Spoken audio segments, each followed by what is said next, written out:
Hello, welcome back to the reading of the poem of the Man God, written by Maria Valtorta, Volume 1.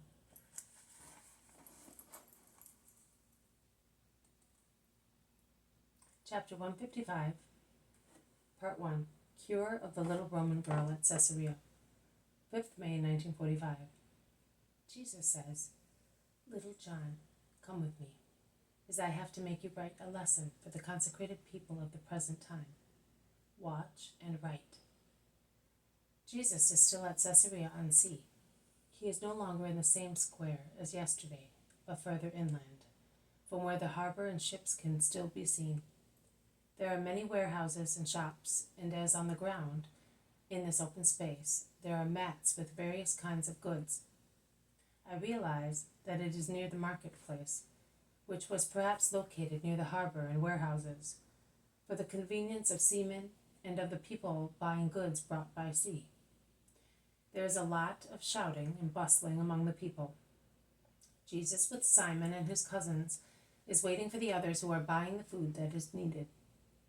Some children look curiously at Jesus, who caresses them lovingly while speaking to his apostles. Jesus says, "I am sorry to see dissatisfaction because I approach the Gentiles, but I can but do what I must do and be good to everybody.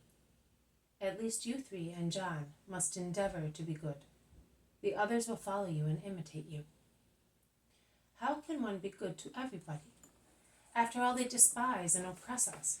They do not understand us. They are full of vices, says James of Alphaeus apologetically. How can one do that? Are you happy that you were born of Alphaeus and Mary? Of course I am. Why do you ask me? And if God had asked you before you were conceived, would you have chosen to be born of them? Certainly. But I do not understand. If instead you were born of a Gentile, and you heard someone accuse you of wanting to be born of a heathen father, what would you have said? I would have said it is no fault of mine. I was born of him, but I might have been born of someone else. I would have said, "You are unfair in accusing me. If I do no harm, why do you hate me?" Exactly. Also these people whom you despise, because they are pagans, can say the same. It is no merit of yours if you were born of Alphaeus, a true Israelite. You can only thank the Eternal Father, who granted you a great gift, and out of gratitude and humility you can endeavor to take to the true God those who did not receive such a gift. One must be good. It is difficult to love those whom we do not know. No, it is not. Look, you little fellow, come here.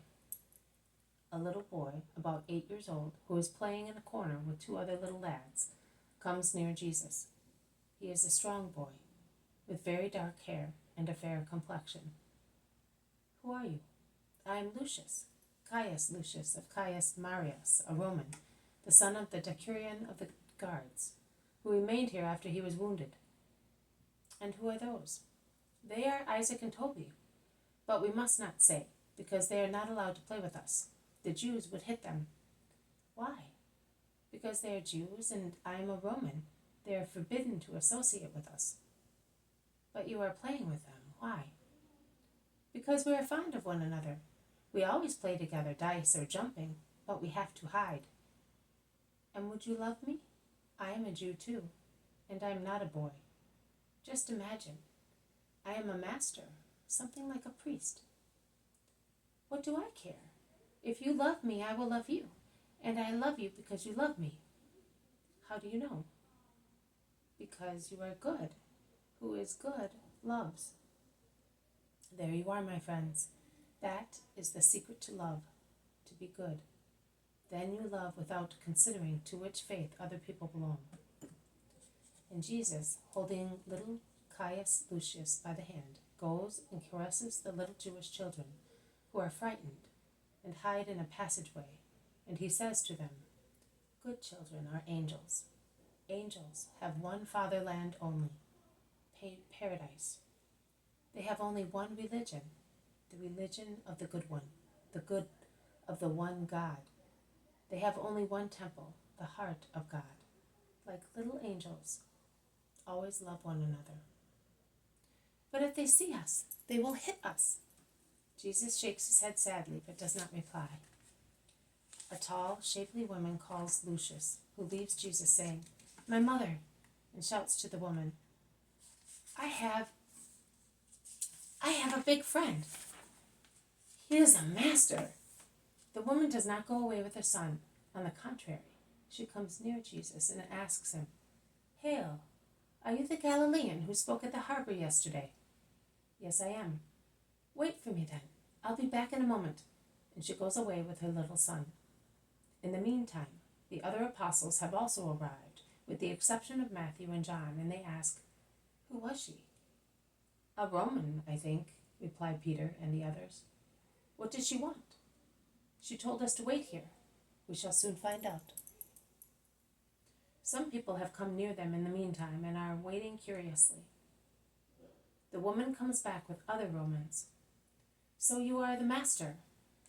asks one who looks like a servant of a rich family.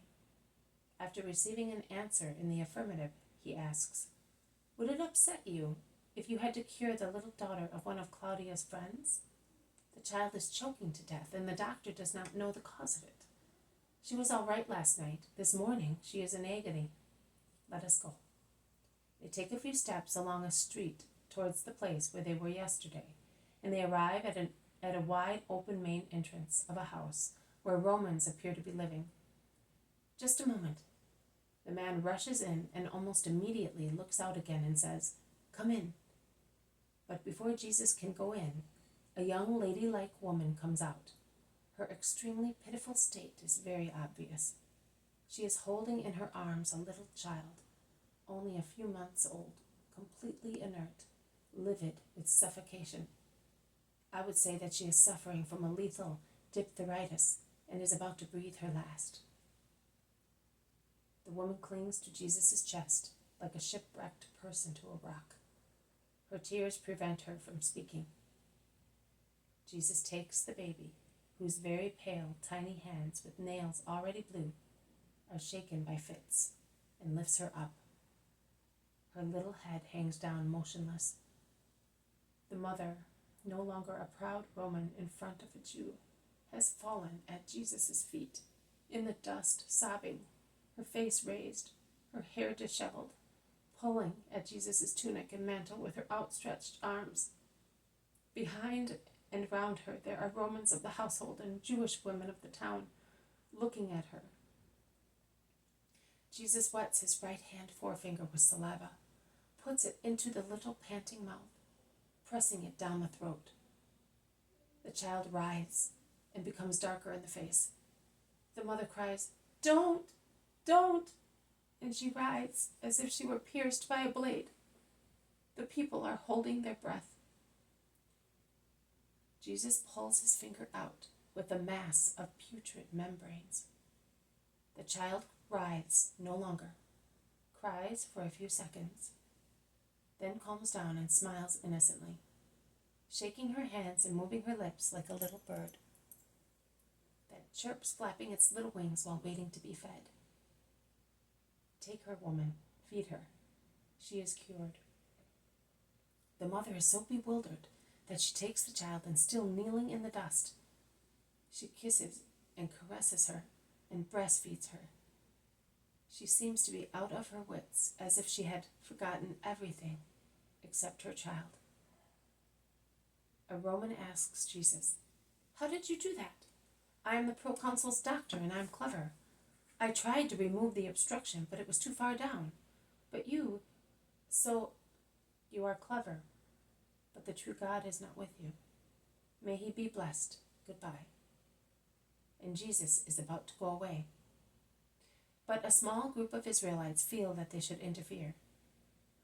"Why did you take the liberty of approaching foreigners? They are corrupted and unclean, and whoever approaches them becomes such." This has been a reading from the poem of The Man God, written by Maria Valtorta, Volume 2, Chapter 155, Part 1, Cure of the Little Roman Girl at Caesarea. Thank you for listening. I will see you tomorrow. May God bless you, and may peace be with you.